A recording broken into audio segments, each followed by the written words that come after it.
Olá, alunos, tudo bom com vocês? Espero que todos vocês estejam bem e fiquem bem. Nós vamos começar mais uma videoaula de História. Sou a professora Damiana. O nosso capítulo é o capítulo 2, o Iluminismo, que nesta videoaula iremos destacar as páginas 36, 37 e 38 e responder a questão explorando a imagem. Página 37. Vamos para os nossos slides. E quero dividir com vocês também a felicidade. Por quê? Porque eu, enquanto profissional da educação, juntamente com todos os meus colegas, nós fomos imunizados com a primeira dose. Estamos aguardando, ansiosos para a segunda dose, de acordo com a ciência, para que nosso corpo crie os anticorpos necessários para já estarmos juntos dentro da nossa sala de aula, com as aulas, retomando as aulas presenciais, sem colocar em risco a vida de ninguém. E vocês continuem se cuidando, usando máscara, uso do álcool gel e mantendo o isolamento social. Vamos para os nossos slides. Nós vamos ver aqui os filósofos iluministas. Esses filósofos iluministas, eu deixo um parênteses explicando, que eram pensadores, estudiosos, que vão divulgar, que vão difundir as ideias do iluminismo. Então, os pensadores iluministas do século XVIII foram profundamente influenciados pelos avanços da ciência, já que nós vimos na aula anterior que o iluminismo pegava o uso da razão, mas uma razão voltada para a ciência, para a comprovação da veracidade. Porque esses estudiosos, esses filósofos iluministas, eles já não mais aceitavam que todas as explicações dadas para o que acontecia com o mundo e com o ser humano fosse explicado através da religião. Era preciso que houvesse o pensamento racional, o pensamento baseado na ciência.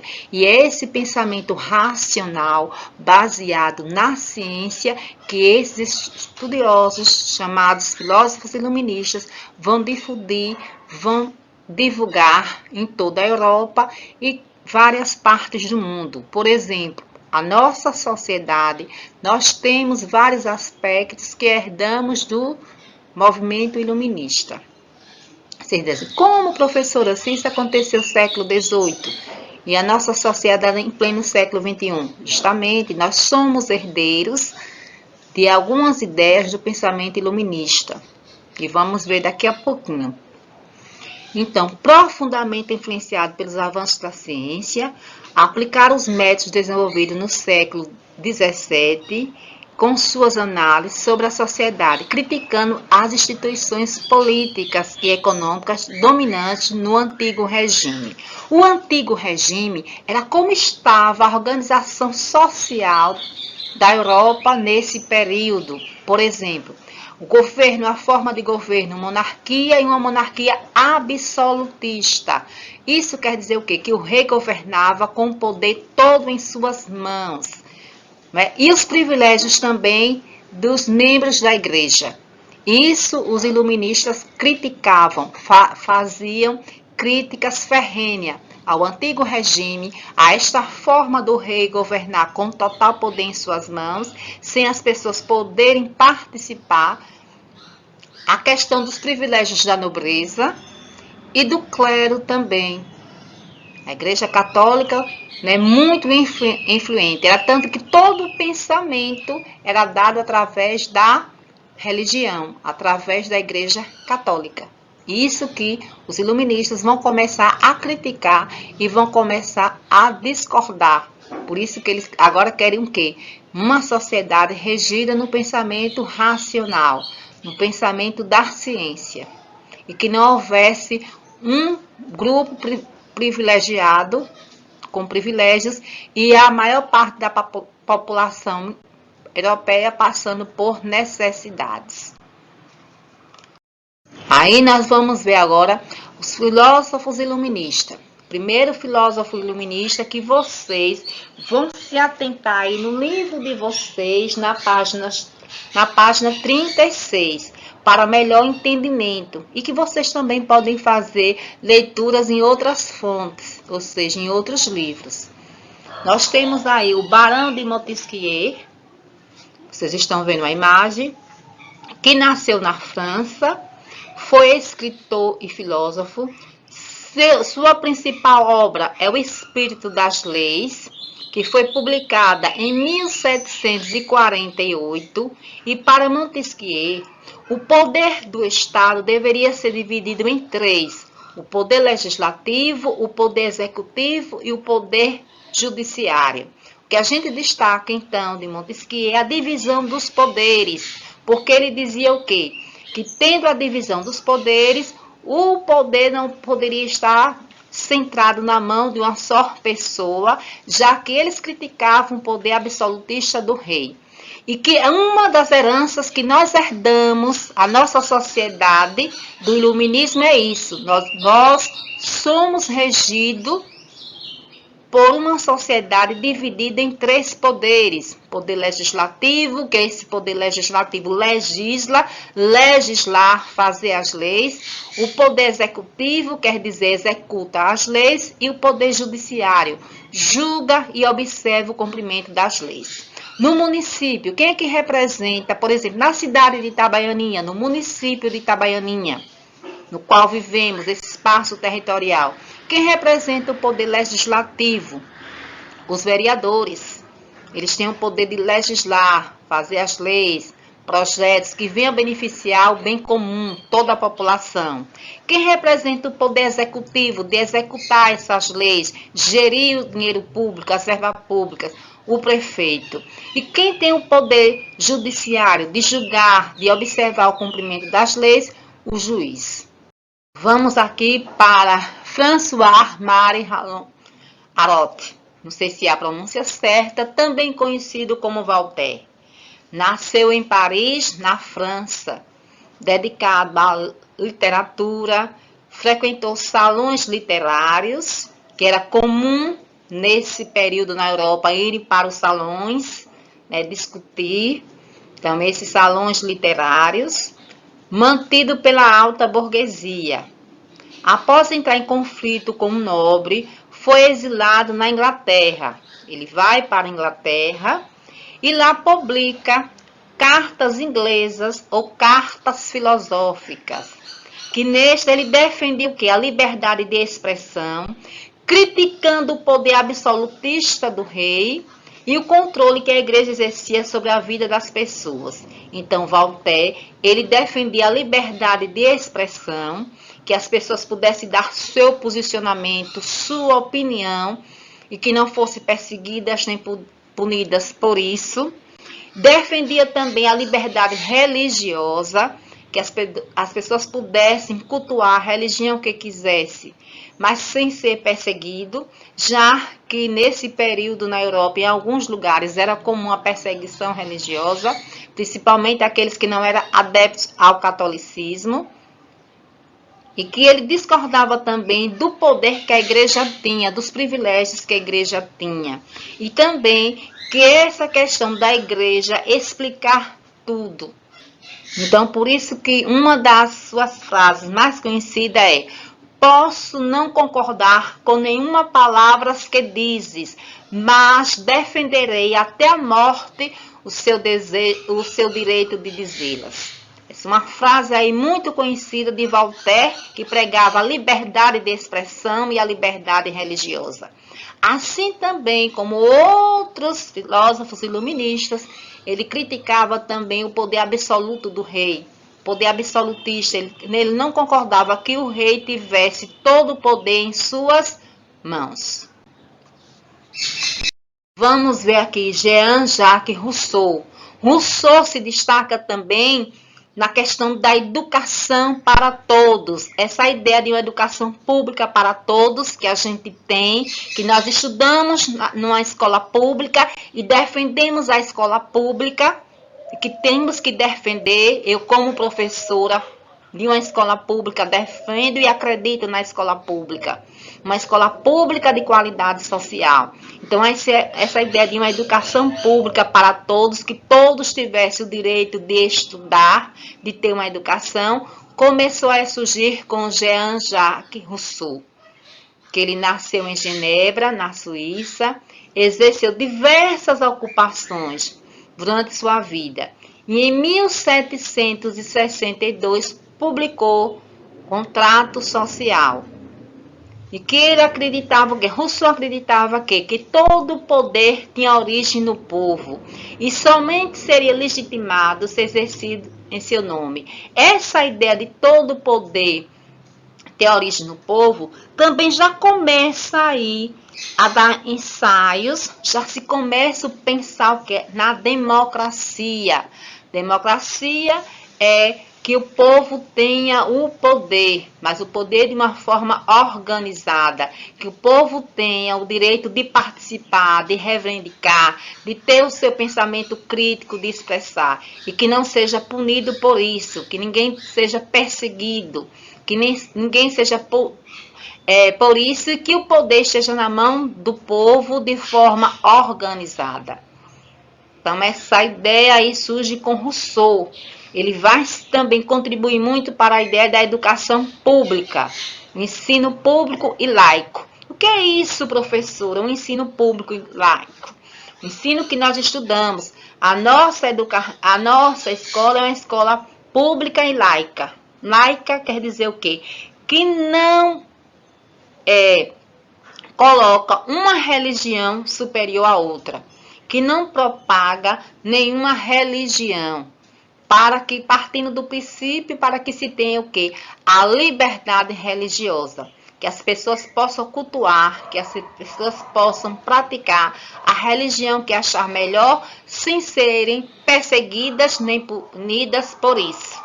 Então, o Estado brasileiro é laico, ele não defende nenhuma religião, não propaga, porque parte do princípio que o respeito ao culto, o respeito a todas as religiões, que todas as religiões são importantes, são diferentes, mas são importantes. Aqui nós vamos ver o que?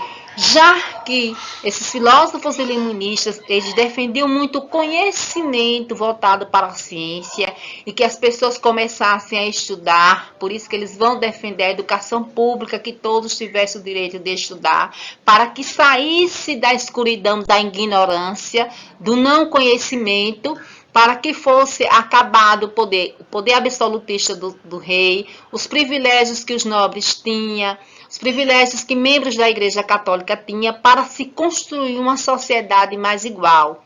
Aí surge o que? A enciclopédia. O que é enciclopédia? Vocês já ouviram falar? Vocês sabem o que seja? Enciclopédia é o quê? A palavra enciclopédia é de origem grega e significa cadeia de conhecimento. Por isso que a enciclopédia é um conjunto de livros que tem vários conhecimentos. E ela foi criada aí no século XVIII, né, por filósofos que organizaram. Entre esses filósofos se destacam dois, Diderot e D'Alembert, fundadores da enciclopédia, que desejavam reunir diversos conhecimentos nesta obra, para que as pessoas tivessem cada vez mais conhecimento, para que começassem a ter a sua opinião, seu senso crítico baseado na ciência, sem estar atrelado à explicação dada pela religião. Entre 1751 e 1772, a população francesa passou a ter acesso à enciclopédia, para que tivesse maior conhecimento em várias áreas, em várias ciências. No final de 1780, a difusão das ideias iluministas atingiu as classes populares, chegou ao povo, para que o povo tivesse também conhecimento e que não se explicasse tudo sobre a questão da religião. Por isso que é o pensamento racional. que também eram adeptas às críticas ao absolutismo monárquico, ou seja, o poder absoluto do rei, que o rei concentrasse todo o poder em suas mãos, a nobreza, o privilégio dos nobres e também do clero, dos membros da Igreja Católica, que estavam também presentes na enciclopédia. Esse conjunto de livros. Hoje a gente não vê, né? Hoje tem nas mídias virtuais, a gente tem a enciclopédia virtual. Um conjunto de livros que fala sobre vários conhecimentos, que dá várias informações de vários assuntos, sobre vários conhecimentos. E foi criada aí no período do Iluminismo. É bom destacar que o Iluminismo, essa corrente de pensamento intelectual que criticava o quê? O poder absoluto do rei, os privilégios do nobre e do clero, que criticava que todas as explicações fossem dadas através da religião, que as pessoas tinham que ter o quê? Conhecimento, por isso que eles defendiam a educação pública, que mais pessoas tivessem conhecimento, que estudassem e que se apoderassem de quê? Do pensamento racional baseado na ciência. Que essas ideias se espalharam pela Europa, como eu já disse, chegaram até os nossos dias. Temos vários aspectos dentro da nossa sociedade que herdamos do Iluminismo, mas o lugar da Europa onde essas ideias vão ser marcantes, vão florescer, vai ser a França. Por isso se explica que vários desses filósofos, vários desses pensadores, vários desses intelectuais eram franceses, né? Que nós já vimos, por exemplo, que mais a nossa sociedade herdou do Iluminismo, o que? A ideia de uma educação pública e laica, que todos têm o direito de estudar, de ter acesso à educação. Uma sociedade regida por 3 poderes, criado por quem? Por Montesquieu, o poder legislativo, o poder judiciário e o poder executivo, que eles são autônomos, cada um tem a sua liberdade, mas ao mesmo tempo eles estão um relacionado com o outro. E que também o sentido de democracia, nós vivemos numa sociedade democrática. O povo tem o dever de participar das decisões políticas de forma organizada, né? E que essas ideias aí já não com esse nome democracia, que a democracia também ela foi surgida na Grécia, não com a democracia que está na nossa sociedade, mas foram os gregos, os criadores da democracia. Mas herdamos surgindo aí com Rousseau, essa ideia do povo, o poder emana do povo. O povo tem o poder de escolher os seus representantes, de ter uma democracia representativa, de escolher os seus governantes e uma democracia participativa, de participar da vida pública, participar de reivindicando as melhorias que se tem numa sociedade para se viver cada vez melhor.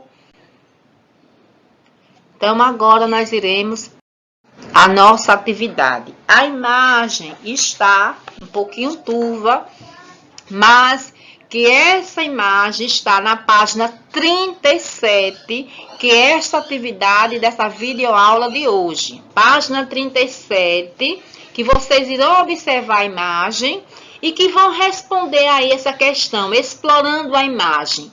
Faça uma descrição da página da enciclopédia. Reproduza ao lado.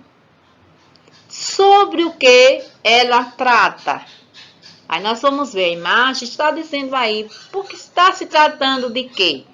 E que a gente pode, vou dar um direcionamento da resposta, mas que vocês podem responder com as palavras de vocês. Aí a gente pode estar assim, está apresentando uma cena de pessoas trabalhando em uma cozinha, Na parte de baixo, pode-se observar algumas funções típicas em uma cozinha, como a de cozinheiro 1, confeiteiro 2, fornecedor 3, responsável por esses alimentos 4.